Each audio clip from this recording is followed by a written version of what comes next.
Hi, I am samyogi. Today is September 30th, 2025. Welcome back to the Krishnamurti podcast. This is episode 66. In this episode, we shall go through a couple of, or at least one question and answer from the sixth talk at Ommen, the Netherlands, delivered by Krishnamurti on August 4th, 1933. So, if you look at or listen to episode 65, you will come across the following. In action born of self-analysis, there is no harmony, no completeness. Such action can never give you its full significance. Whereas, if you are fully aware in action, which to me is true action, then in that flame, all your past hindrances, your memories, your lack of comprehension comes into full being, and you free your mind from that limitation. So, as I keep harping, for those who do not listen to these episodes continuously daily, the barriers that Krishnamurti talks about in these early talks, and before Ommen, the Netherlands, he was talking at two places in Italy, going back and forth. One was Alpino and the other was Stresa. And in these talks, he talks about meeting life head on is infinite action unless it gets impeded by barriers like fear, like prejudice, like tradition, like authority of a guru, authority of a master, authority of a professor, authority of your father or what have you, authority, security of a house, security of a bank balance, security of a position in society, security of pleasure, security of comfort, security and postponement.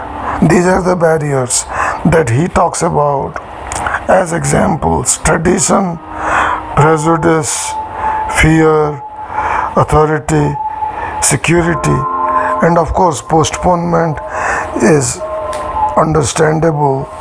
If you postpone something, suppose you have to link your credit card to, say, PayPal. Someone is going to pay you some money, your debit card, and this is just an example, and you keep postponing that, and the money comes and PayPal cannot transfer it, then your action is not complete. So this is a mundane example. I gave example of security and authority. Examples of fear are there. In your mind, you have many kinds of fear. Fear of death, fear of losing your wife or your husband, fear of losing your job, many kinds of fear. Like when I go for a morning walk in India, fear of people have the fear that the dog will come close. Stray dogs are there in India, and especially if you are wearing shorts and walking, the stray dog can come up close. Mostly they don't bite. If some dog goes mad and starts biting, it's, I think, taken into custody by the cops and put away, but before it's captured by humans, it may bite. So on that, Krishnamurti has a very well-known quote: if a dog will bite, a dog will bite. If you will be shot, you will be shot. I mean, that's a problem in America. Somebody can take a gun out and start shooting. If you will be shot, you will be shot. So there is no fear. Just as there is no fear that one will be shot in a school building or in a public place, in a grocery store or what have you. There is no fear amongst the Indians that the dog will bite. I have seen that there they carry a stick, and of course the stick is to drive away the dog, but it helps one protect oneself also. So now let's look into fullness of action, completeness of life, complete action, infinite action, which also stresses in these talks on the harmony between the mind and the heart. That's why I read that excerpt on mind and heart, and let's look at the question now. The question is, if there is harmony between mind and heart in action, where does will come in? And Krishnamurti says, listen with attention. It's a long answer, and I am speaking very slowly. Krishnamurti says, the questioner wants to know if action is born out of the harmony of mind and heart, where does will come in? Now, what do you mean by will? Is it not the exertion or the effort to overcome, conquer? Will is the very center of effort directed with the desire to be consistent, effort with regard to conquering, so that when there is a conflict, there must be effort, and out of that conflict there is born will, a resistance to overcome that conflict. To put it differently, where there is conflict, there is a consciousness of the I. The I is identified with self-consciousness, with will. So will is synonymous with that self-consciousness, that conflict. Why is there conflict? Why is each one of us in conflict? I think because we have in our minds this idea of continual progress, endeavor, a ceaseless series of achievements, that perfection lies not at right angles to these innumerable steps towards perfection. We think that perfection lies at the end of a series of achievements, successes. To me, perfection lies at right angles to that idea. Conflict arises also because we are lonely, because we are conscious of that insufficiency, and we try through choice to fill up that insufficiency. So when there is choice, where there is choice, there must be effort, and hence there must be will. We hope through choice to discern. We hope that by choosing this against that, we will have learned, our mind will have grown bigger, our heart more expanded, that we will be nearer perfection through our choice. To me, Discernment is impossible through choice. To put it differently, through will you cannot discern, through will you cannot comprehend, because will is created through resistance. We want character, we want virtue, and to develop character and to possess virtue there must be effort. Whereas to me a man of character, a man of will, can never understand the full freedom of life because his character, his will is based on resistance. Please, I am using the wrong word. If I am using the wrong word, pass through the words. Will is developed through distinction. In distinction, there is no comprehension. Distinction creates resistance. Distinction, which is choice, must create resistance. And out of that resistance, there is the consciousness of will. It is like damming up a river.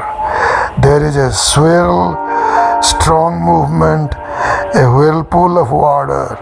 Then that dam is removed.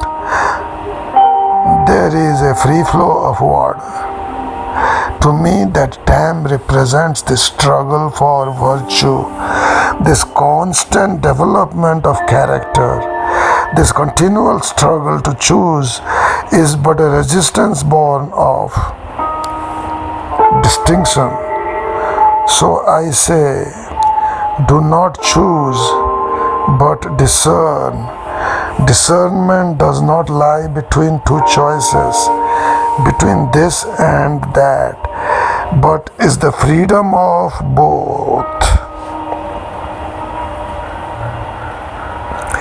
When you have to decide between two things, what do?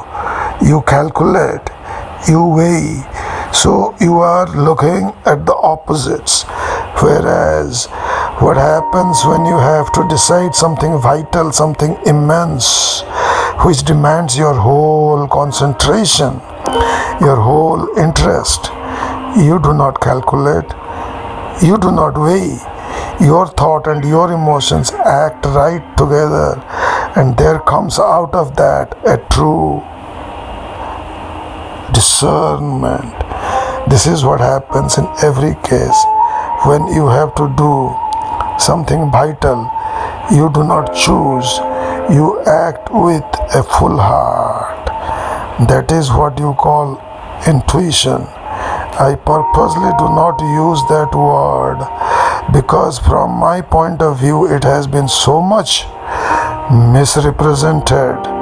So in the development of will, you create a further resistance and therefore further distinction and hence a greater conflict of choice. Your struggle is infinite. Your endeavor is continual. When you are acting naturally, spontaneously, easily, there is no will. You are acting from that fullness, in that there is no will. You have not to make an effort. You have not to control, to discipline. You have not to restrict. You have not to choose. You act. It is only when there is self-consciousness, which is the result of conflict, the result of resistance born of distinction, that will comes into being. So I'll repeat for our reflection the question again and the last sentence. And if you want a full reflection, please listen to the podcast again from the 6th minute onwards. Question: if there is harmony between mind and heart in action, where does will come in? Willpower, And the last sentence that Krishnamurti gave as a reply was as follows: it is only when there is self-consciousness which is the result of conflict, the result of resistance born of distinction, that will comes into being. So,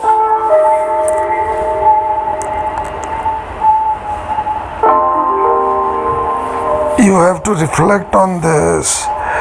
I have a couple of minutes left before it's 48 minutes before sunrise, by which time I stop recording, because I believe that the epoch, the era, the moment of Brahman or God or truth or what you will ends 48 minutes before sunrise. Why 48 minutes? Because we divide a prahar in Indian tradition, or we talked about breaking barriers like tradition, so I will not say tradition. It's about energy. The 24 minutes and 10 of those, or 12 hours, you can divide it into 24 minutes, and so 2 of those 24 minutes make 48 minutes. Now there is a science of yoga about that, about the 24 minutes, about 60 minutes, which I will skip for now. I write on yoga as samyogi. It is samyogi.substack.com. I find it very interesting, and a lot of these divinity school professors have been listening to the podcasts, and these are divinity school professors in reputable institutes like Harvard and Yale, who have an interest in learning religion through the world teacher, the teachings of jkrishnamurti.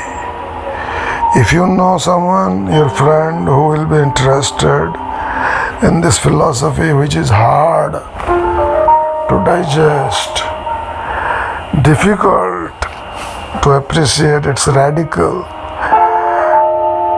then you turn her into listening to these podcasts on Apple Podcasts, on Spotify, and a day later it premieres at a certain time in the morning on YouTube, or a certain time in the evening, California time, on YouTube. Thank you. You have a nice day.